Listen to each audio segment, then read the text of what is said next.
Hi మచా. Hi మచ్చా. ఏ విషయం? ఏమీ లేదు బా. ఇంట్లో పరిస్థితులు, ఈ లవ్వులు లవడాలు ఈ సెట్ చేయాల మచ్చా. డబ్బు లేదు, ఇంట్లో వాళ్ళు చెప్తున్నారు డ్యూటీకి వెళ్ళాలని. చనిపోవాలనిపిస్తాను మచ్చా. మచ్చా, ఈ ప్రాబ్లం అన్నిటికీ క్లారిటీ ఇచ్చేదానికి ఒక స్వామీజీ ఉన్నాడు మచ్చా. ఏం పేరు మచ్చా? ఎత్తి పెడతావు స్వామీజీ. ఏం పేరు మచ్చా? ఆడికి పోతే తెలుస్తుంది మచ్చా. సరే మచ్చా. ఆడికి పోతే తెలుస్తుంది మచ్చా ఏం ఎత్తి పెడతాడా. ఓకే మచ్చా. మచ్చా ఒక్క నిమిషంలో ఎత్తిపెట్టి స్వామి దగ్గరికి వెళ్ళిపోవాలి మచ్చా. బిన్నా బారా రే పదాం బా.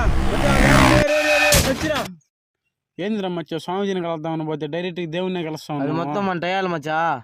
సరే మచ్చా ఇంకా ఎందరో ఉన్నాం మచ్చా స్వామి దగ్గరికి. మచ్చా పక్కనే వచ్చేసినామా.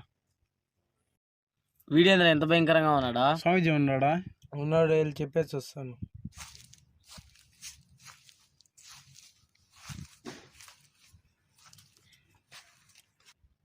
స్వామీజీ మీకోసం ఇద్దరు వచ్చినారు. సరే వెళ్ళి రమ్మను.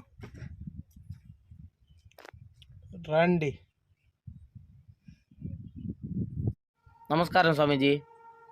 చెప్పు, ఏంటి మీ సమస్య? నాకు సమస్య స్వామీజీ. చెప్పు. ప్రశాంతంగా నిద్ర పట్టలేకపోతున్నా స్వామీజీ.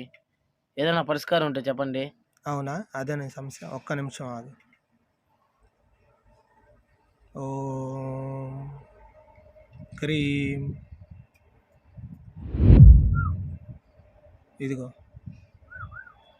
ఇది నైట్ నువ్వు పడుకునేటప్పుడు నీ నోట్లో పెట్టుకుని పడుకో. తెల్లారైనాక ఇంక లేనే లేవు.